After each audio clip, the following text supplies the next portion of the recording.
some connectivity issues on my end, Mm-hmm. so I'm a little distracted right now. I'm sorry. Okay. But I see you very I hear you very clearly. Juris or Vlad, would you like to start and say what kind of threats do you see for yourself in the development of AI?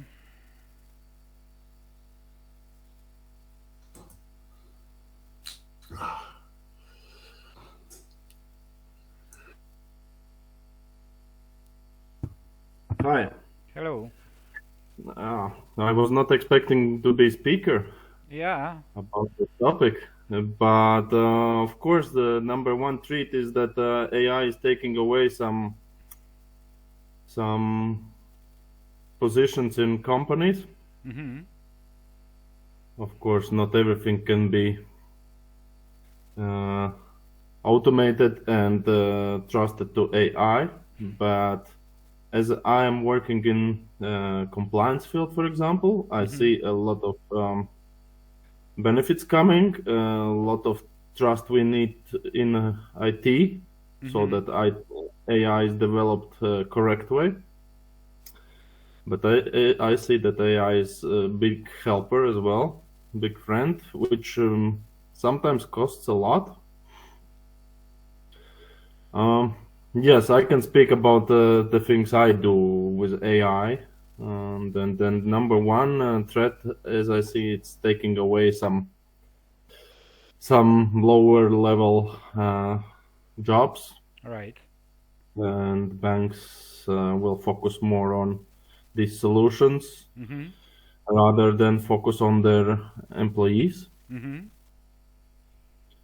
Of course, I can tell that also AI helps to develop very new products for compliance reasons, and then this is very good thing in the future. But also, big question is how regulators can use these AI opportunities, because regulators mostly are government-owned, let's say, organizations, Mm-hmm. and not always they have that much budget or finance, and they can keep up with financial industry as such. So the threat is that financial industry can develop systems, but regulators cannot afford and cannot catch them right away. Okay. What do you think? Is it possible to change regulators for AI? From Yes, of course, and they are willing to change, and they are willing to learn. But as I said, it's matter of budget, of investment, of time as well. Mm-hmm. How to implement in their daily responsibilities for regulators as well. Mm-hmm. How to connect all the systems they have. How to connect departments. How to connect other activities. Everything is possible, but as I said, the government bodies are not moving that fast as private-owned businesses. They always do. No, it's matter of which direction we do. Okay, Vlad, do you have something to add to Judy said?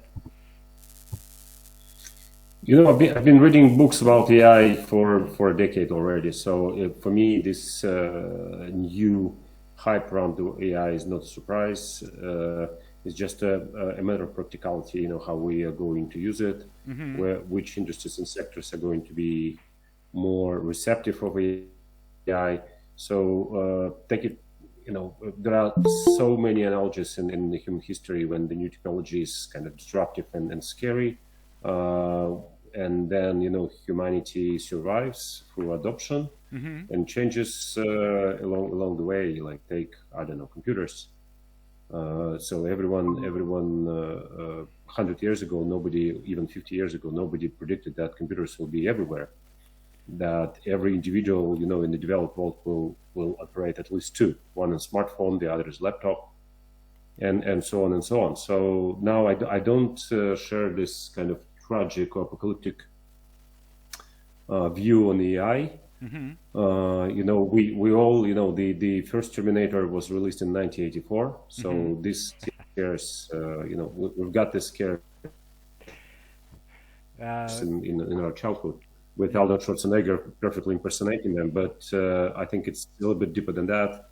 And the only thing that tickled me a little bit is yesterday's news that there is a first encounter that AI used an open system, so that it's not a locked system of multiple regressions and multiple data mining in the locked system. Now AI is learning to use open source systems, open source info and databases just to get answers they can't, AI can't come up with. But still, I think Ray Kurzweil in 2005 predicted by 2030 there will be an AI whatever, which would pass the Turing test, and the a normal human being would not, interacting with it will not be able to distinguish. So I think Ray's forecasts perfectly, is perfectly accurate. And I think by the end of this decade we'll have that. But whether it's exterminate the humanity, I don't think so. Any technology is a double-edged sword, whether used in good hands or bad hands. So I don't think that, I put it simply, I don't share any apocalyptic views on that. Okay. Do you see potential threats for yourself as a professional?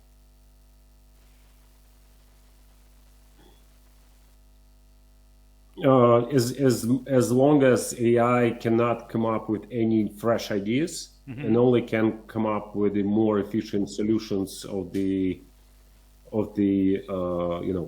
sort of closed database, closed set of data, yeah. I don't. Yeah, because basically, because I saw this prediction that right now the AI is totally outperforms human being in weather forecasts, and actually weather forecasts historically have been very lousy. So any viable algorithm would outperform human intellect in forecasting weather. But still, here we are. The AI forecasts weather much better than human. So, but still, they don't come up with any ideas. Yeah, exactly. So basically, first of all, my father was deeply involved in development of first versions of Soviet times AI. It was machine learning, of course, or data recognition, and actually know the history quite well. Also, we develop marketplace for fuels delivery, and sometimes as soon as after new versions of ChatGPT is coming on the market, I'm checking, is it possible to predict the price of oil? And unfortunately, basically this type of solution, in terms of which we can visualize as a messenger chatbot, it can be done because the whole structure of this equation or price equation, it's not only demand and supply. There are plenty of political, economic, financial, weather reasons why the price is changing, and no one knows, no one has a crystal ball, and we actually expected that such kind of crystal ball can be an eye. So to the moment it's not possible. It's just because as far as I see it, OpenAI made kind of a horizontal solution, but if we develop a vertical solution, I think our prognosis could be we expect that it could be more than 52% rather than right now. Well, also from my point of view, it's just a very advanced recorder video recorder or tape recorder, as whatever you wish, and it looks only in historical data. So basically AI cannot predict the future.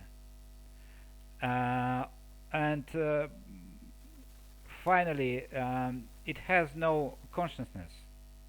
So what I will be interested to talk. No, it cannot predict the future. That's for sure. Nobody can. But can it forecast it more accurately than human being? Probably yes, in certain areas when they got enough data. And in this case, AI would be operating much more efficiently than a human being. So we don't probably get to the impossible areas, but in possible areas, for example, high precision surgeries. I'm sure even now, with this level of robotics and AI, AI can perform a simple high precision surgeries like appendectomy, for example. It's much more accurate than a I don't know, local surgeon in the outskirts of London. But the problem is, what would happen if something goes wrong during the surgery? So who again, will be responsible for it?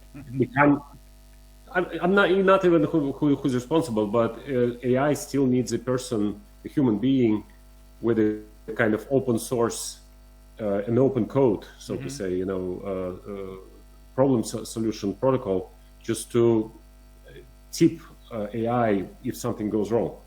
So again, as I said, data mining, call it data mining, machine learning, AI, neural networks. It's all the same, until AI can learn from uncertain kind of sets or infinite sets. So I think we're okay, basically, as human beings. Can you explain more about what do you mean by infinite data sets or hidden data sets? I'm not quite understand what they're talking about. I'm not a mathematician, but from my statistics course in the business school. So we did very primitive models of analysis, data analysis, and data verification. Basically, correlation models, right? Exactly. Yes. And actually, the simple Excel software can do a lot. With a couple of add-ons, it can, I don't know, the opportunities are just enormous. Again, but the brick wall we stumble upon is how we're going to interpret, and which interpretation whose interpretation is going to be the most accurate and the most fulfilling in terms of what we need to do. So again, if we take a very limited goal for AI, just computing based just purely on computing power, this is probably not AI. It's just an element of it. But the biggest question mark whether AI is going to learn the way a human brain can learn, right? And I'm not sure we're there yet, but we will probably be. And what guys are thinking about the use of subconscious mind? What do you know about this power?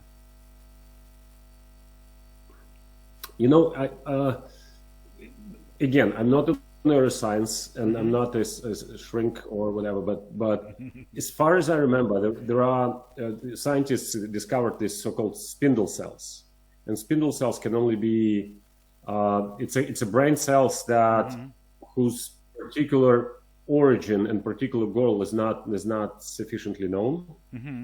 But as far as I know, spindle cells, only 3 species have spindle cells. Human being, gorillas, and dogs. And there are theories that these spindle cells, it's not much. It's like, I don't know, 30,000 per human being. So there is a concept, there is a theory that these spindle cells are responsible for, emotions, cognitive profile, call it whatever you want. So we'll see, whether, because I understand that the modern AI models and protocols are built on kind of trying to imitate human brain work, more or less. Right. Whether it's the most efficient algorithm or most efficient mechanism, I don't know. But we have what we have. Just because human being, I mean, all our psychology science is not going deeply into the matter of subconsciousness mind. However, I can just tell you a couple of figures that could be interesting. That, for example, our conscious mind is processing information at the speed 2000 bits per second, and our subconscious mind is processing information for 4 billion bits per second. I mean that the value, the speed. Мы можем на русский переключиться, я полагаю, да? Да, конечно. Ага. Значит, все дело в том, что подсознание обрабатывает в 2 миллиона раз быстрее, чем сознание. То есть подсознание обрабатывает всю информацию, которая поступает через зрение, то есть, ну, условно говоря, все пиксели, которые расположены у нас на сетчатке глаза, через все нервные окончания в теле. Оно обрабатывает всю информацию от обоняния, от слуха, да, и таким образом получается, что оно еще составляет полную картинку мира, ну, той самой реальности, да, или матрицы, которую мы видим вокруг себя. Что это нам дает? Что мы даже близко не приблизились к тому, чтобы использовать ресурсы подсознания для вычислений. Теперь, что касается, ну, вот, некого условного там видения будущего, да, или там, почему подсознание, ну, почему AI, да, не может, ну, как бы прогнозировать будущее? По той простой причине, что он обрабатывает только видимую часть информации в интернете. Он видит только датасеты, да, которые там размещены. Из них делает некий свой прогноз. Вот, когда подсознание занимается тем же, оно занимается этим постоянно, то есть оно постоянно где-то там 5-10% от ресурсов нервной системы, оно постоянно задействовано на то, чтобы там планировать, да, и создавать реальность на ближайшее время, хотя бы там на ближайшие несколько часов или на ближайшие несколько суток. Но если понятно, что люди там долго планирующие, да, они планируют свою жизнь там на несколько десятков лет. Поэтому, когда мы что-то ощущаем внутри себя, да, это вот как раз то, что подсознание нам говорит, да, и оно нам, в принципе, вполне может предоставить достаточно четкую картинку видения будущего. С учетом того, что мы интуиции своей не доверяем, но вот есть, допустим, художники, так, нам, похоже, опять приходится перевести на английский. There are some artists that can predict the future using the resources of the subconscious mind. And in the music, in the books, in pictures, you can see how this process is going on. So when we can use the resources of our subconsciousness, our abilities can be unlimited, and none of AI, none of computing capacities can be compared with it. Hi Chan, how are you doing?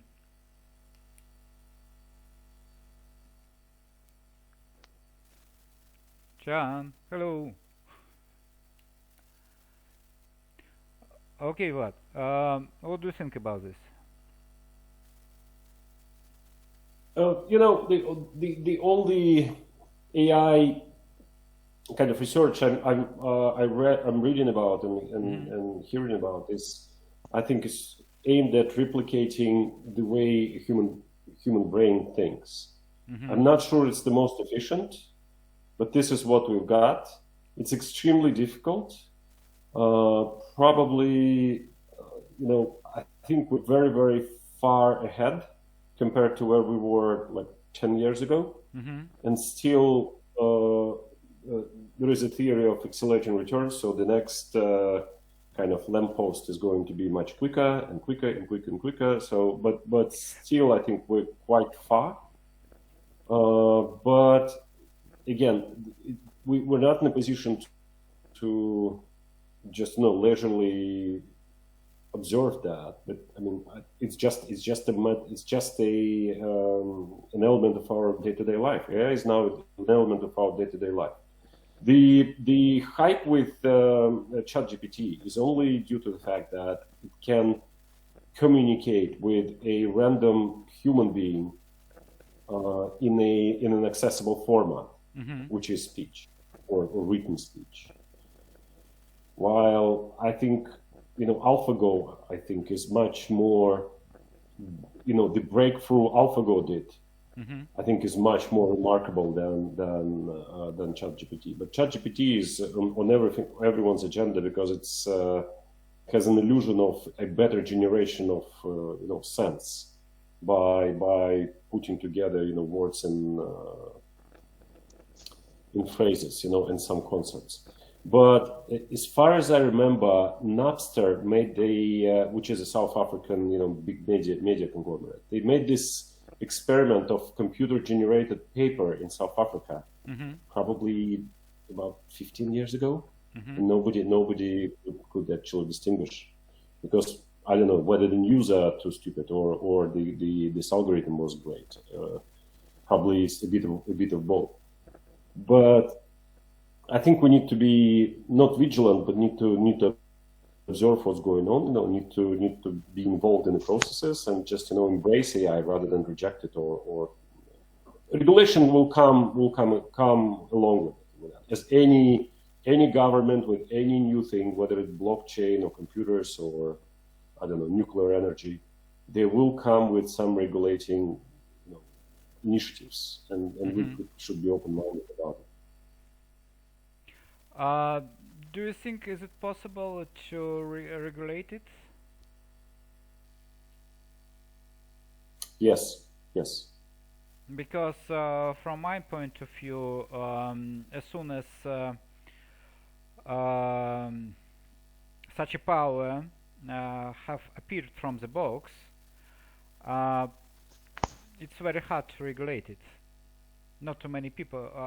No government can do that. It can regulate the people, but it can regulate the technology. It's like for me, I see it like development of mobile internet, when it suddenly appeared on a lot of devices, and no one can regulate it. No one can switch it off, actually. Switch it off or regulate it. It's different thing. Make use harder in order to gain a public, in order to extract a public gain. I think it's possible. I still, the AI or any computer is powered by electricity from the plug, from the socket. So once as long as government can regulate the power supply, it's so easy to regulate it. Yeah, but power supply is not regulated by the government. I mean, the price can be regulated. As an energy professional, I can tell that power supply is not regulated. Government can regulate the price, but it can regulate the supply and demand as well. Yeah, we're talking about we're talking in the system that we think will last forever. The right. perfectly operating legal framework when government knows its boundaries and so on, and won't tap into the private sector. I think the recent events for the recent 5 years or even more showed us that when the government wants, whatever government it is, when the government wants, it will step in and create a regulation or create a boundaries and barriers Mhm. that would significantly limit any sector. No, If there is a will, if there is a I political can will. tell it depends on the country actually, because for example, I reside in Sri Lanka and regulation is completely different. So yeah, Of course, there is no government. The government is in collapse right now. uh, it can be compared with China, for example, or North Korea, but if you take about Republic of of Congo, it's completely different. Well, anyway, coming back to, давай вернемся к подсознанию. Что ты думаешь по поводу того, что использовать ресурсы подсознания для того, чтобы конкурировать с AI? Именно вот, потому что я смотрю, как насколько хайп поднятый технологическими парнями, да, они, конечно, с трудом понимают, что такое психология, да, то есть они вот в таких философских вещах, они как бы очень сильно теряются, но когда речь заходит про вычислительные мощности, когда есть какая-то цифра, за которую можно ухватиться и которую можно посчитать, они тут очень хороши. Поэтому я бы смотрел на вопрос с несколько другой стороны. У тебя, кстати, какое первое образование? Техническое или гуманитарное? Гуманитарное. Вот, поэтому здесь, как бы просвет здесь появляется достаточно просто, что как только, так сказать, технологические парни, понимают, что, в общем-то, технология, как было в случае там с блокчейном, как было в случае с NFT, что у нас там еще до этого было, да, мобильный интернет, соцсети, Classrooms, то есть это все волны хайпа, которые захватывают сознание, так называемых полезных идиотов. И когда они пишут, так сказать, что появляется какая-то новая угроза или какой-то новый прорыв, они тут же начинают радостно и весело бегать вокруг этого. Но при этом как бы стоимость не создается, да, как мы знаем из наших курсов в бизнес-школе. Вот, поэтому я смотрю на это с точки зрения психологии, я вижу, что все почему-то, народ в принципе не понимает, что такое подсознание, да, это раз, а во-вторых, вообще не понимает, как это подсознание использовать. Меня вот интересует, с точки зрения твоей эрудиции, да, ты как-то смотрел в эту сторону? Вообще, у меня не хватает информации. Я не думал, у меня не хватает информации, я не буду спекулировать в том, что я не знаю. Угу. Хорошо. А насколько было бы тебе интересно посмотреть в эту сторону? Вообще не интересно. Почему? Я даже об этом не задумывался, мне просто интересно. Есть другие вещи, которые я считаю более важными. Например? Ты имеешь в виду с точки зрения моего потраченного времени или с точки зрения моего потраченного времени получение знания, половинчатых знаний об этом, потому что я никогда не буду профессионалом, оно менее полезно, это время менее полезно будет потрачено, чем на другое. Скажем так, да, беспокойство у тебя часто бывает? Бывает, как у всех людей. Да. А как ты думаешь, сколько ресурсов твой организм тратит на беспокойство? Не знаю. А если посмотреть, скажем, на стресс, сколько ресурсов тратится на стресс? Не знаю. Не оценивал это никогда, да? Я знаю, что он присутствует, но я не знаю, я просто не знаю. А если вот... Я никогда не мерял. Не, я понимаю. А мог бы оценить, допустим?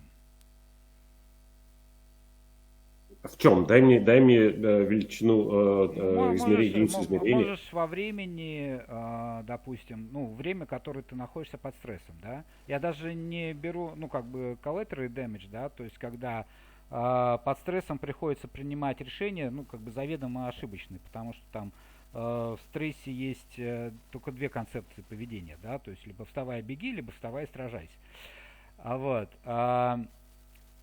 Но это не включает остальные возможности для развития ситуации.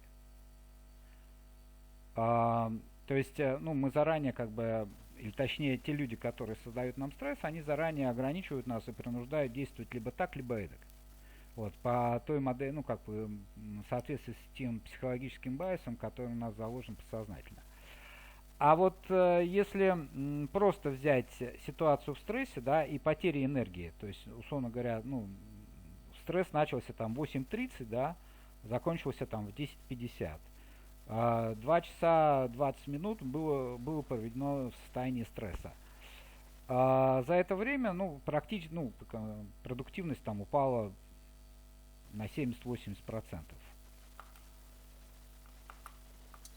Слушай, ну, я, конечно, не спец в этом, да, но смотри, есть стресс, когда ты играешь в футбол, либо когда у тебя азартная игра, и стресс, когда тебе угрожают ножом 2 часа с половиной. Понимаешь, это разный вид стресса, Хорошо. да, и, соответственно, Не, ну, с точки зрения затрат энергии, может быть, он равнозначный, с точки зрения вреда на организм, наверное, неравнозначный. Я опять же, ты со мной вот, я, наверное, неправильный собеседник, потому что я не знаю, о чем я говорю, да, то есть я просто, ну, зачем тратить время? Зачем тратить время? Затем, что это время может быть потрачено совершенно не зря. Используя ресурсы подсознания, можно просто выйти на другой уровень продуктивности. Ну, вот смотри, у меня есть товарищи, которые занимаются, у них есть такой стартап, называется Brain чего-то там. Они специализируются, там один основатель, он нейросайентист, прям настоящий нейросайентист, PhD и все такое. Brain что-то там. Вот, он из себя девайс, это прям хардверный девайс, он представляет из себя наушники, которые через вот путем, я не знаю, комбинации звуков каких-то или чего-то, Ну, они есть так так влияют на мозг. альфа-волны. Brain patch. Да, brain patch это называется. Вот надо ли мне когнитивно, а есть там CBT, грубо говоря, да, Cognitive Behavioral Therapy. Вот надо ли мне заниматься, одевая какой-то девайс на голову, либо надо мне разбираться в себе. Как бы можно заниматься этим, можно заниматься этим. То есть я пока не знаю, что полезнее или что вреднее, я об этом не задумывался. Да? Убрать стресс навсегда из жизни, наверное, невозможно со времен каменного века, с того момента, как нас из рая выкинули. Поэтому... Нет, конечно, здесь, возможно. То есть, на самом деле, есть огромное количество людей, которые живут вне концепции стресса. Они просто даже не понимают, что это такое. Ну, то есть, примерно... Это не моя цель. Это не моя цель. Ну, хорошо. А тогда в чем твоя цель? Я, наверное, не твоя целевая аудитория, Лев. Это не моя цель. Мне интересно другое, да? Почему ты, ну, как бы не смотришь в эту сторону? То есть, активно развиваешься, да? Ну, закончил бизнес-школу. Вот, но ресурсы-то, ну, условно говоря, ты используешь там 5% от тех ресурсов, которые у тебя есть. Не знаю. Я не знаю, 5 ли или 10 ли. Есть там какие-то исследования, что мозг там использует 10% или что-то там, 9%. Да, все правильно. Если он будет использовать 100%, он перегреется и сгорит. Ну, это, опять же, не знаю, у меня нет информации достаточно, я не спец в этом, и...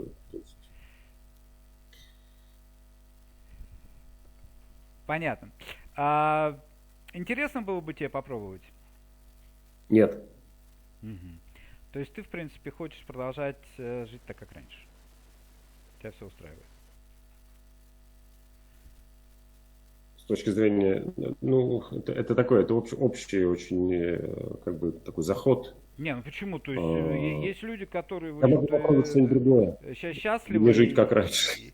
И абсолютно спокойны и вполне прекрасно себя чувствуют. То есть они понимают, что они находятся на том уровне развития, который их полностью устраивает.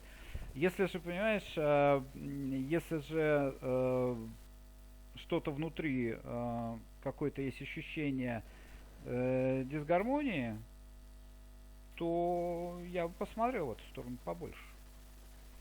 Потому что, в принципе, внутренний комфорт, он гораздо более важен, чем некая внешняя попытка показать свою собственную успешность.